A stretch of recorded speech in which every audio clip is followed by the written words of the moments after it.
Free and clear of the chatter from Wall Street, you're listening to Talking Stocks Over a Beer, hosted by hedge fund veteran and newsletter writer Mike Alkin, who helps ordinary investors level the playing field against the pros by bringing you market insights and interviews with corporate executives and institutional investors. Mike sifts through all the noise of mainstream financial media and Wall Street to help you focus on what really matters in the markets. And now, here is your host, Mike Alkin. It's Wednesday, October 2nd. Welcome to the podcast. I normally say I hope you had a nice weekend, but it's Wednesday, not Monday. I was off the last couple of days as my wife and I took our kids up to Boston with a good friend of ours and their kids to go look at colleges. And so that was always fun. It's always fun to be in the car for 3.5, 4 hours each way with my teenagers who just seem to argue just for the sake of it amongst themselves because I think they feel that's what they need to do.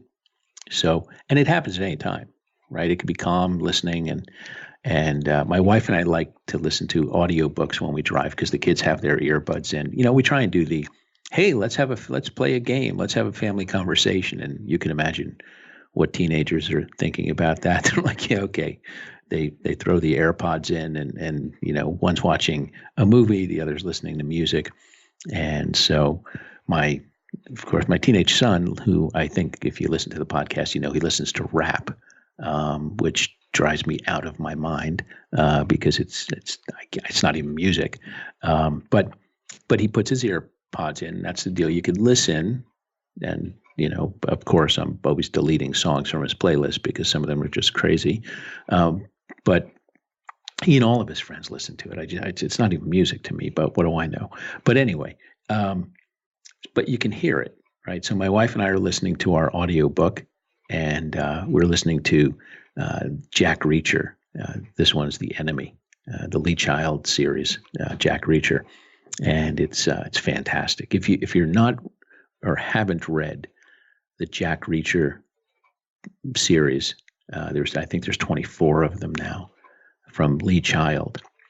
I would highly suggest it. But when we're driving, obviously you can't read, so we listen to the audiobook, and we love it. It passes the time, and it's captivating. And of course, my kids are saying, why are you listening to somebody talk? It's so boring. Oh my God, it's boring. Like, okay. But so we get to listen to, so we got, I think it was about 8 hours in the car, got some good time. They're listening to their music, watching a movie, the occasional flare up amongst the two of them over whose feet are in the way or something, but we're relatively calm. So it was not too bad. Got some good listening into the Reacher series. Got to Boston. I don't know if you all have been to Boston or not. If you haven't, I really suggest it's just a fabulous city. It's charming. It's got so much history. Downtown it's just the architecture, the churches, the cathedrals. You'd go up on Commonwealth Avenue around by Dartmouth and Boylston and Newbury. Newbury, just beautiful. And then you've got the Boston Commons Park. We love going up there, and so we went and visited colleges. Took my daughter, went and visited Tufts and Harvard and Boston College, and so she could get a feel. You know, you do the tours, and we have a good friend of ours' daughter goes to Harvard, so we didn't do an official tour there, but we just we got the student tour. So it was from a student. But BC is a beautiful campus, absolutely stunning. The buildings are just gorgeous, and it was nice. So it's good for the kids to get a feel for if they're comfortable on a campus or not. Do they like the look of it? Do they like the students, or do they feel they have a lot in common? So we did that. Went around. There were 7 of us between my family and our friends, and getting around, and the Ubers and the taxis, and a lot of walking. So it was a really, really nice weekend. Outside of our hotel, we're looking over the Charles River, and you could see in the morning the university crew teams that are rowing down the river. And I'm looking out, and I look to my left, and I saw the Citgo sign, CITGO. And for those of you who are baseball fans, you'll know the Citgo sign is what sits on top of the Green Monster at Fenway Park. So we were about a half a mile from Fenway, but they weren't home. And they weren't home because the season they played, I think, a Sunday day game, but it was the final game. And for the first time in forever, of course, the Sox are not in the playoffs. They had a tough year, and sorry for you Boston sports fans, you're professional sports fans. You're not familiar with what having a bad season is. Right, having the Bruins and the Patriots and the Red Sox, and at one point the Celtics. Who knows what they'll do this year? But I ate more clam chowder this weekend than I even know what to do with. So I've got Fenway right down the street. I've got the Charles River watching the rowing. We've got walking in a beautiful city, going to visit some nice campuses. But I love New England clam chowder.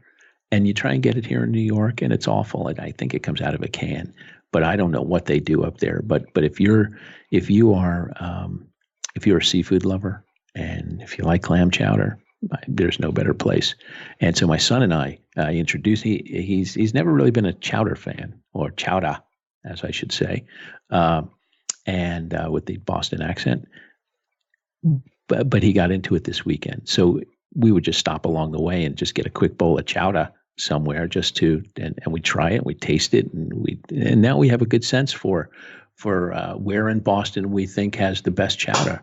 So that was pretty much it. A nice long weekend. It was we were there Saturday, Sunday, Monday, Tuesday. I was going to do the podcast, and my wife looked at me. She said, "Are you serious?"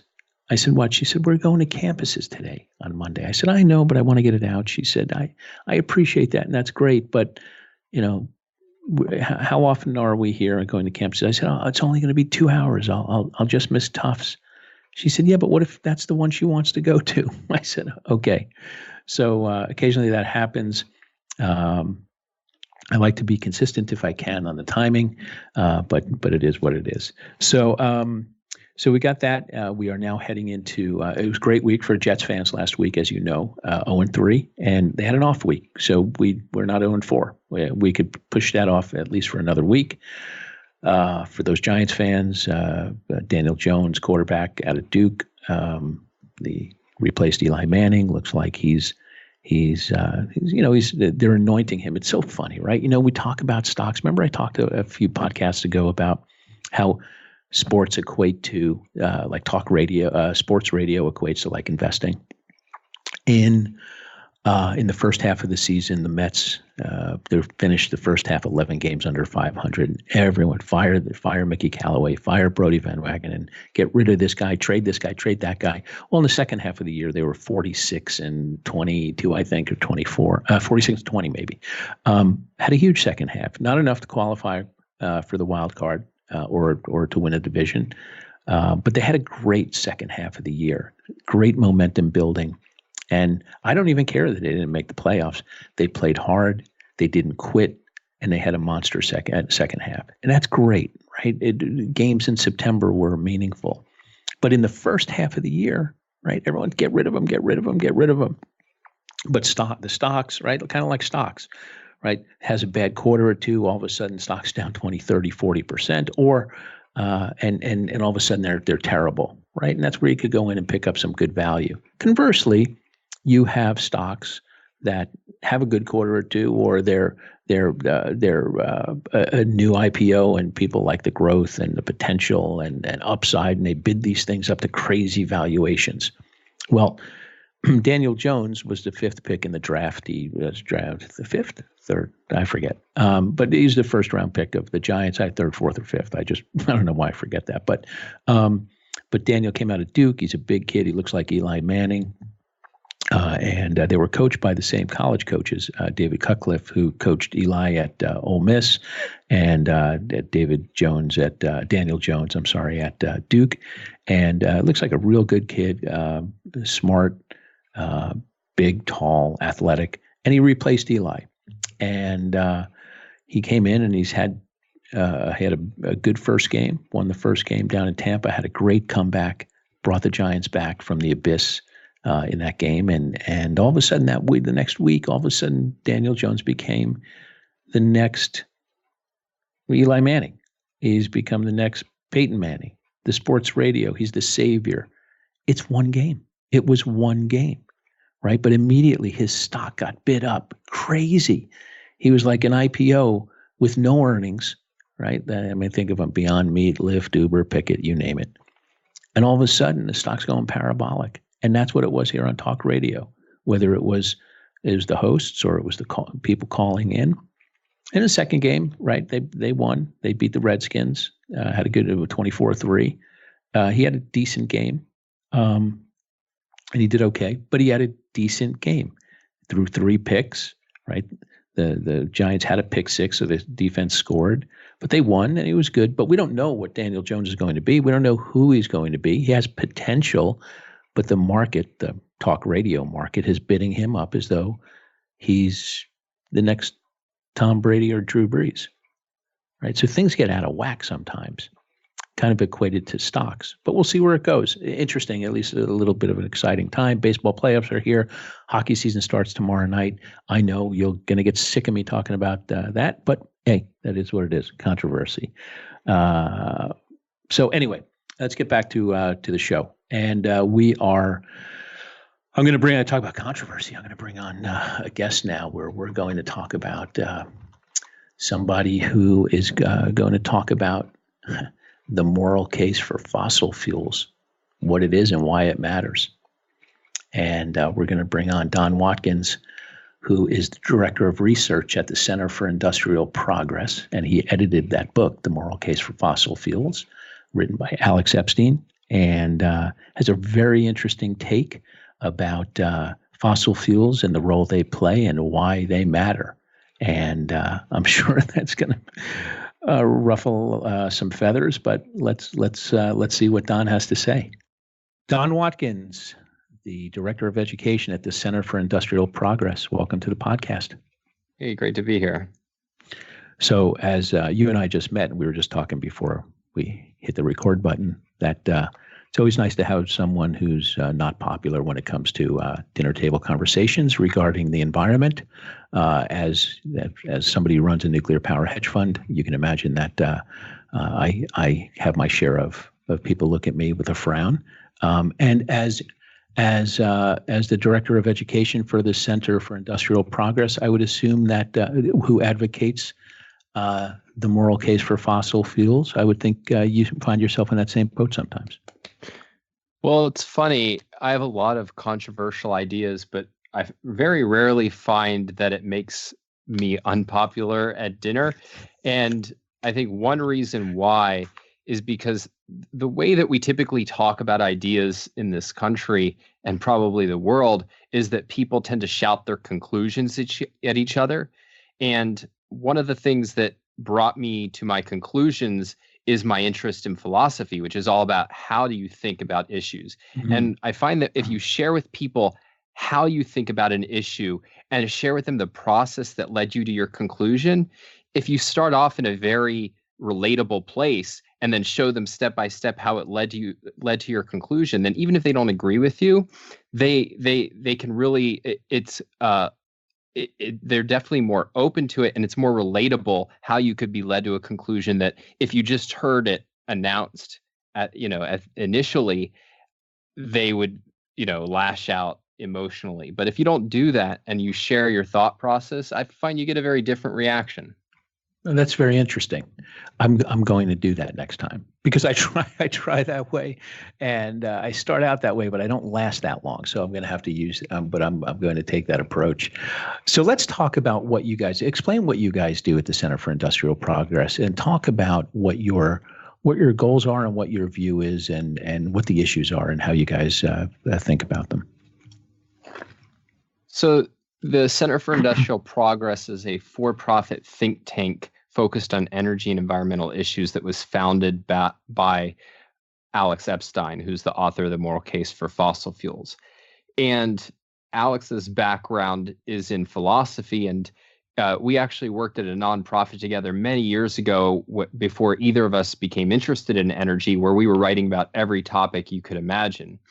And what happened was, I think sometime around 2008 or 2009, Alex was actually working on an article on Rockefeller and antitrust.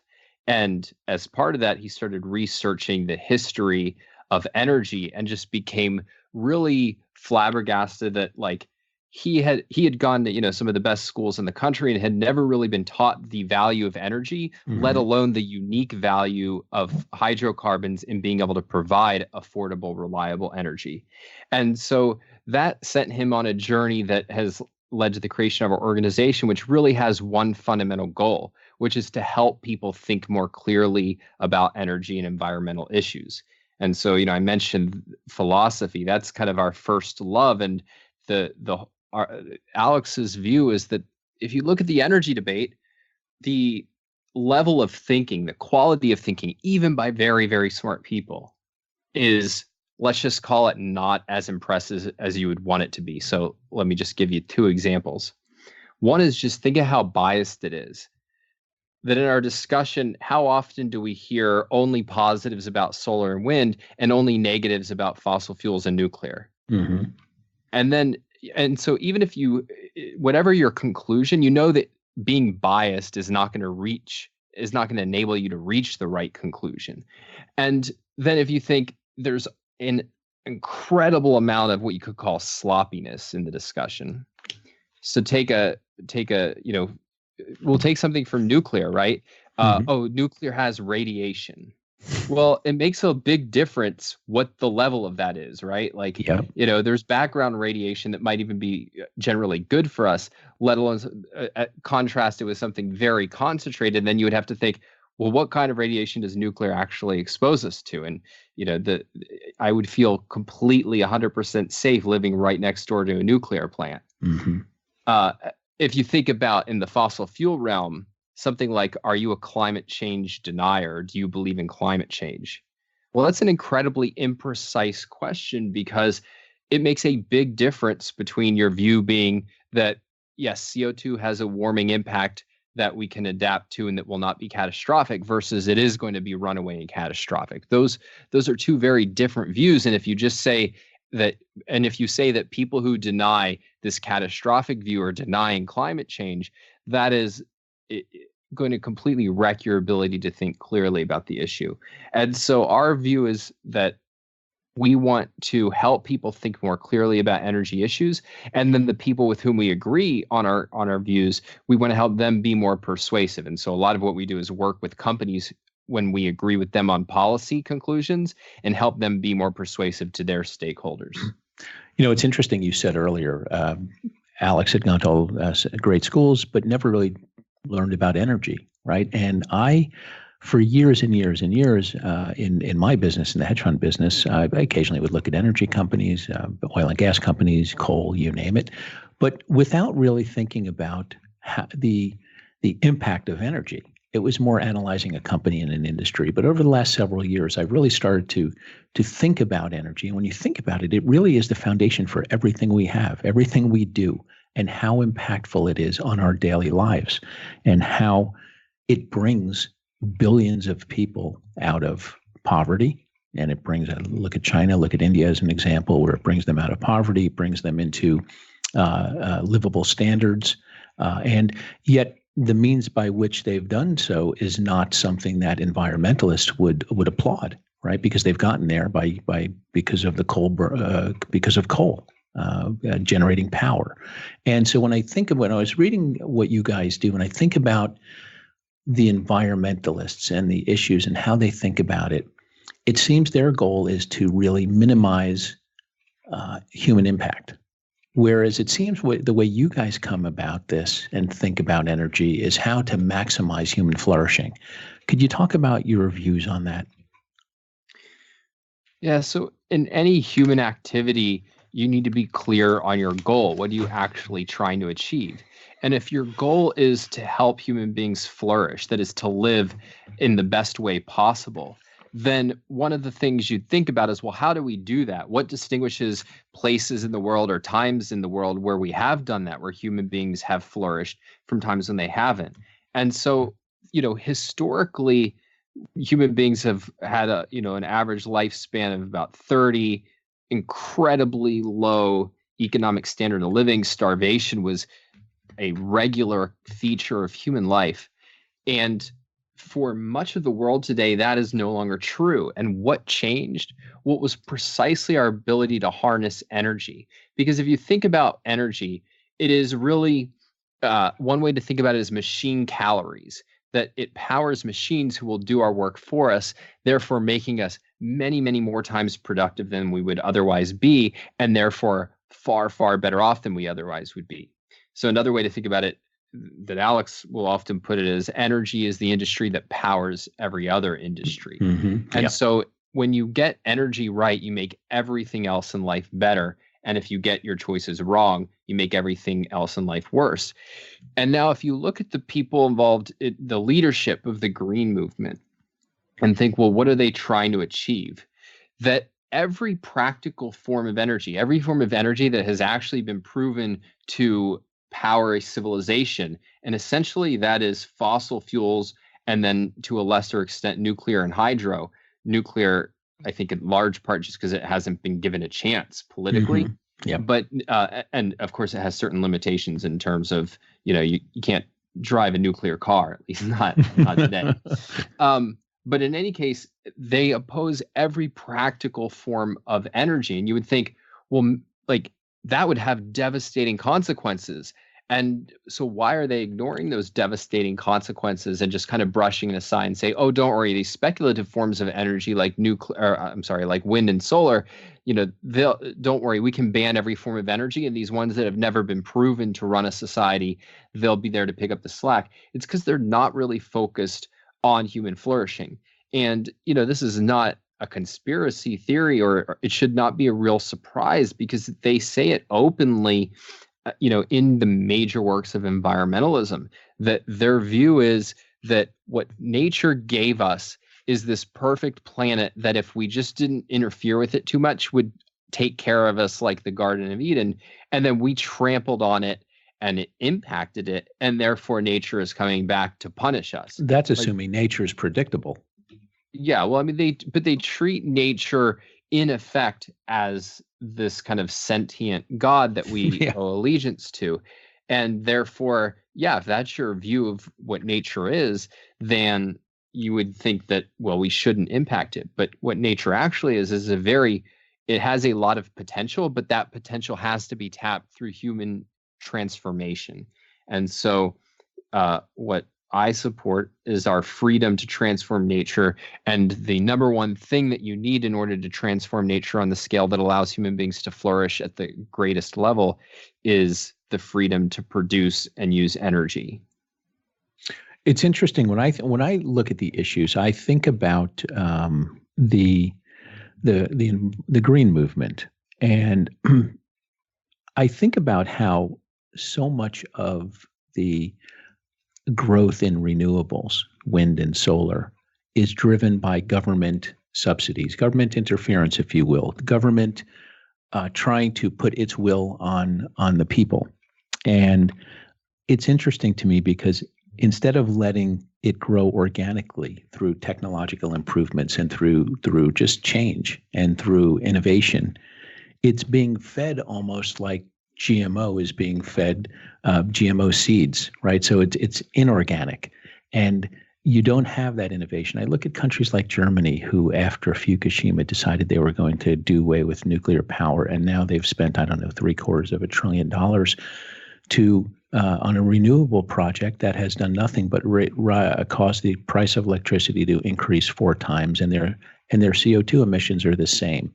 And so there seems to be this great will. I think it was UN Climate Week here not too long ago, and I was with a friend of mine having breakfast the other day who is in the electric utility industry, And he's a senior executive. And he said, it's fascinating when you think about how everything is being pushed down people's throats. He said, rather than letting it just naturally occur, people wanting to go to, by 2040, we're going to go 100% renewable. He said, on no planet is that possible. It's just not there because of the intermittency and the cost involved. So how do you think about, when you think about the green movement and companies now, there's this groundswell and countries are doing it. I mean, yes, it makes sense. We want the environment to be as clean as possible, but with this interference, how does that impact helping human beings flourish? Is it more hurtful than it is impactful? Well, politically, the number one thing that lets people flourish is freedom, because what freedom does is it allows each of us to act on our ideas and therefore try to prove our ideas on the market and show they're valuable, and then people will, if we're right, people will voluntarily choose them. And if we're wrong, then we fail. We're free to try again. And part of what you have to keep in mind is that the leading people in the green movement, this is really a splinter of the larger anti-capitalist movement. That, if you look at the kind of whole scope of history, there's been people who have been hostile towards freedom and capitalism since the beginning. And what they used to argue is that, well, if we have the government take over everything and own everything and control everything, we're going to outcompete capitalism because it's wasteful. And that didn't really work out too well for them. And so people had a choice. Well, maybe we need to embrace capitalism, or they could oppose prosperity. And a big portion of what had formerly been, whether it was socialist, Marxist, some form of collectivists, they in large part became the modern environmental movement, which is really hostile towards freedom and capitalism.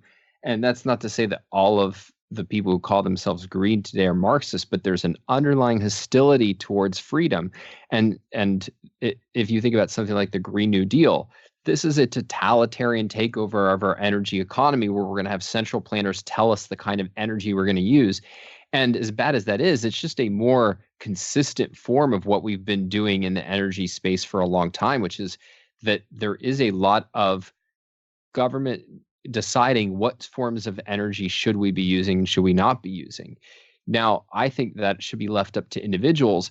And then there is a real legitimate concern for every form of energy has side effects, including pollution. And so you need to be able to have laws that protect people from pollution. Mm-hmm. So I'm totally, I totally think that, each state or locality should be able to set certain pollution thresholds. Climate, I think, is more complicated because it's not a local issue. It is a global issue. But setting aside laws that actually restrict and protect people from harm, I don't think the government should be selecting what kinds of energy we should be using, because you can end up in a really catastrophic thing. I don't think the whole world will try to go on this journey of 100% renewable, but I do think that it's possible that some places will, and it can be catastrophic. It will be catastrophic because though you cannot power a civilization on unreliable forms of energy. And that's precisely what so-called 100% renewable would do. I mean, there's a reason fossil fuels are 75, 80% of all energy production. And the only scalable energy sources have been, like you said, it's hydro, it's nuclear, and not to the scale as fossil fuels have been. When you read, though, when I started out in my nuclear journey several years ago, I wanted to understand the role of nuclear versus wind and solar, and to really see where it stood. And one of the things I noticed, and you guys Alex touched upon it in the book that you edited, The Moral Case for Fossil Fuels, the catastrophic predictions that were occurring in the 70s and 80s from Avery Lovins and Bill McKibben and Paul Ehrlich and John Holdren, that widespread flooding and disasters around the world that were to already have taken place. Yet none of that occurred. And instead, you saw fossil fuel usage increase by 2x and standards of living around the world for billions of people coming out of poverty. Yet many of these people still have a voice. and that's widely listened to and quoted. Where do you think, when you look back at these predictions, what were they missing? What went wrong? Well, we've touched on a little bit of it, right? They have a certain view of nature and of human beings' relationship with nature. That is, they view human beings as essentially polluter parasites, so that the way that human beings survive is we just kind of gobble up what we find around us, what's handed us from nature, and that is seen as unsustainable, and therefore it has to lead to ultimately devastation. It's in effect, one way to think about it is like it's a human being taking cocaine or methamphetamine, right? It's like, oh, you guys, yeah, you feel great now, but you can't keep going like that. Eventually you're going to have to fall down to your natural level, and it's going to be a complete crash. Yeah. But that whole model of human existence is totally wrong. That what human beings are thinkers and producers. That is, we discover ever better ways to transform reality and to use the raw materials of nature in ways that improve human life. And so what has actually happened, because we can intelligently transform nature rather than just gobble up a bunch of resources that are dumped into our lap, is that, yeah, not only is our standard of living increased, not only have the length of years that, our life expectancy increase, but if you look at our resource availability measures, we have more oil available today than we did 100 years ago. Mm-hmm. Now, if you think, well, how could that be true? It's because we're discovering more and more potential oil that we can develop more and more economically through different forms of technological innovation. And I mean, the same holds true for other resources. And then if you look at measures of pollution in developed countries, they've gotten better and better and better as we've used more and more energy, have a greater population, have more and more wealth creation. That is, we have the ability to transform the earth in increasingly superior ways because of the power of the human mind. And part of what we can do then is we can mitigate the side effects from that transformation. We get better at that over time. And the green movement does not view human beings as intelligent transformers. They're irrational, emotional, greed-driven cocaine addicts, essentially. When you think about the green movement, though, and environmental issues, it really is two separate things. You have the climate impacts, and then you have pollution. And sometimes I think people get confused, and they think of them all as one. And so when you think about the use of coal, the use of oil and gas and natural gas to generate electricity, there is obviously there are pollution concerns. Can you think about how you guys think about separating the two issues between the climate impact and how you view the climate impact of rising CO2 levels, and then how you view the pollution impact? Because one of the things I noticed when I was looking at nuclear, obviously, and what's driving the big nuclear push in China is the desire for cleaner air. And asthma, for instance, is a big issue there. And the central government is concerned. They want to keep people happy. Obviously, they want to bring people out of the farms into the cities, and you can do that by burning coal. And you're seeing huge coal growth there. But you do have to control pollution. So how do you guys separate the two when you're thinking about it?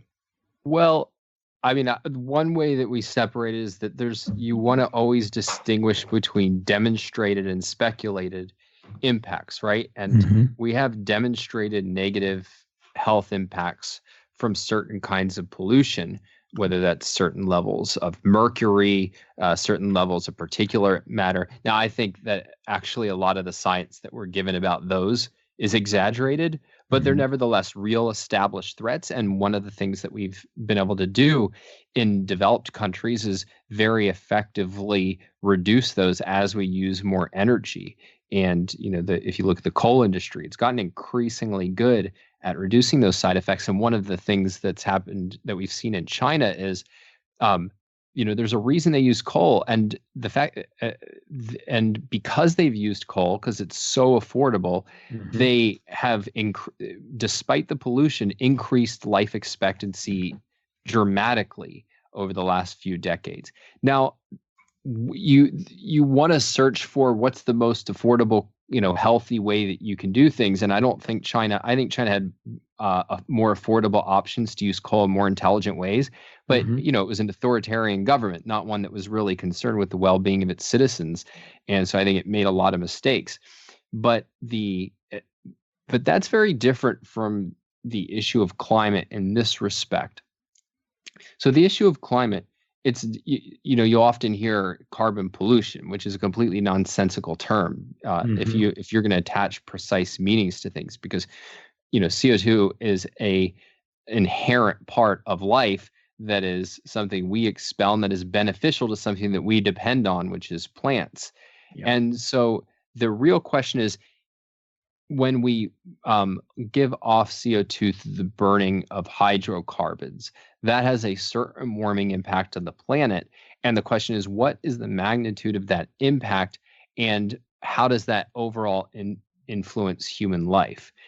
And one part of that formula means looking at how it actually influences the physical climate. But a part of the formula that is left out is of the discussion is, what is our ability to cope with the climate using affordable electricity, or more broadly, affordable energy? And it turns out that if we have access to affordable energy, we can cope with any climate. So if you think about just the United States, right, we have some parts that are essentially, Arctic. We have Alaska all the way down to Florida, which is basically like a humid swamp, to California, to New York, everything. And we have every possible climate that you could imagine, and people all have standards of living, life expectancies, close to 80. And so it's not the climate that you find yourself in, it's in the civilization that has an ability to cope with the climate that really counts. That is, we live in a civilization that is able to build very sturdy buildings, that is able to, deal with flooding, that is able to have early warning systems for storms, that is able to bring water from where it is to where it's needed, that is able to heat and cool different, locations. Like, we have this whole infrastructure that allows us to make every climate livable. And as a result, if you look at that over the last century, climate-related deaths have gone down by 98%. And it's not because the climate has become so friendly all of a sudden. It's because what really drives our ability to flourish is our ability to take an inherently dangerous climate and make it safer. And then if you think, well, what would be the consequences of making energy more expensive and harder to use? It's you reduce our ability to cope with climate. And so I think if you are concerned with climate, and we can talk about how concerned should we be, but even if you think, yeah, there's a potential problem on the horizon, the last thing you would want to do would be to make energy more expensive. You would want to try to get every human being to have access to energy and the wealth and technology that it makes possible. So I'm oversimplifying, but because of coal burning power plants or nuclear power plants, it enables you to be able to have the equipment to build the hospitals and the roads to get to those hospitals that are, and doctors and you name it, that are able to take care of people, that are able to help them flourish in more of a way and to improve their physical well-being, improve their health, versus if you were to rely on an economy that was solely, say, renewables, you couldn't produce that type of infrastructure that's required to do that. Is that a way along the line that you guys are thinking about it? Yeah, definitely. And as true as that is for us, I think it's infinitely more true to people who live in nations that haven't yet developed. Yeah. Like a rich civilization can tolerate, although it shouldn't have to, and it suffers a lot for it, it can tolerate a lot of burdens and a lot of controls and a lot of, expensive indulgences by people who feel guilty for freedom and capitalism and being human beings. But poorer countries cannot. And so they, more than anybody, need to have access to the most affordable forms of energy, and they need to have the freedom to use those forms of energy. And that, I think, is the real risk going forward, not that it's going to be a few degrees warmer. And I'm always intrigued by people sitting in ivory towers who are talking about energy poverty or climate change as, threat to poor countries. I kind of think about it as the energy poverty, and I wonder about the resentment those in those poor countries might have to say, who are you to tell me we can't or shouldn't put in a coal burning power plant when we're burning cow dung? Right. Think of the people you lift out of poverty by doing that. It seems as though it can at times be an intellectual ivory tower debate when the people on the ground in these countries are the ones who are suffering by not having that coal burning burning power plant or natural gas power plant. Yeah, absolutely. I mean, I think the major thing is just that this issue doesn't get talked about. Like, how often do we talk about how many polar bears there are? And I like polar bears. Don't get me wrong. Like, I think they're pretty adorable creatures as long as you're not having to live next door to one. But and compare that to how often we read stories about energy poverty and about what has been curing energy poverty over the last few decades. It's virtually never. In fact, the only people who bring it up are the people who are trying to rescue affordable, reliable energy and expand that to the globe, which is a very small minority of people. Yet that is the real, if what you're concerned with is human flourishing, what could be more important than the fact that there's billions of people with barely any energy? Because that means that's barely any capability. And capability is what allows us to flourish. Yeah. So tell us how you guys at the Center for Industrial Progress, give us your day-to-day, what you guys do to help change the conversation. How do you get out there and spread your message? Well, I think there's a view that people's views on these issues are more or less unchangeable. And that is not our belief and it's not our experience. Our experience has been that that if you give people an empowering framework to think about these issues, you can achieve a really rapid change in their conclusions. And so, I talked a little bit about this idea of how we have a biased and sloppy energy conversation. One of the things we try to do is make people more self-conscious of, like, all right, demand that when you're engaging with thinkers in the energy space or engaging in your own thinking in the energy space, be even-handed, be precise. And then we've talked a little bit about what I think is the more fundamental issue, which is this: is your goal human flourishing, or is your goal to reduce human impact on the planet? And if you are self-consciously focused on this idea of how are human beings going to flourish, and then to answer that question, we have to look at the positives and negatives of the alternatives very carefully in an unbiased way, then the way that you'll process the facts is going to be very different from a person who just plunges in and says, oh my gosh, fossil fuels have side effects, therefore we have to be against fossil fuels. Instead, you'll be thinking about energy the way that you'll tend to think about something like antibiotics. People don't, when they're considering whether or not to take antibiotics, they don't say, oh my gosh, antibiotics have side effects, I'm not going to take them. Right. Most people think, yeah, they have side effects, but the benefits outweigh the costs.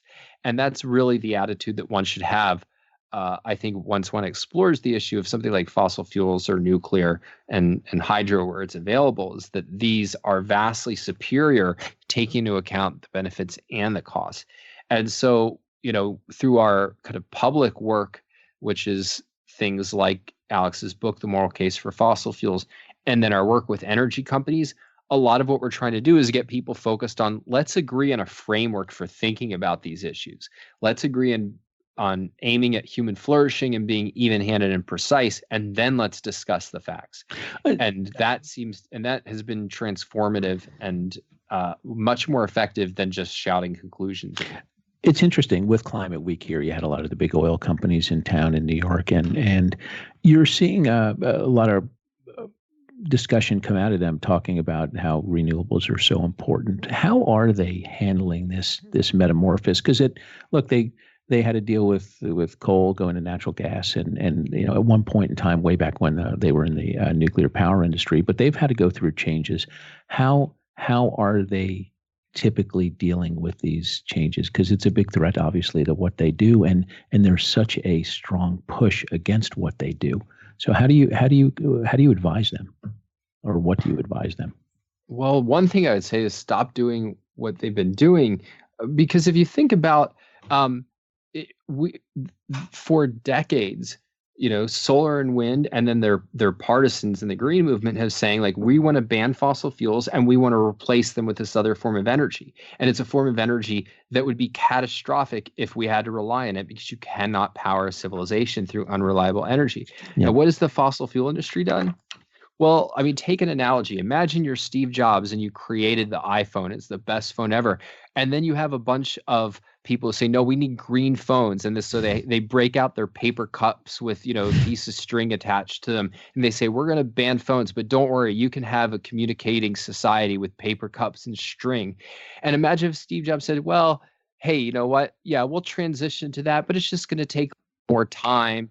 And you would say, no, you've created the best product, and these people are trying to destroy the product that you've created and replace it with a complete embarrassment of, a failed source of energy or a failed means of communication.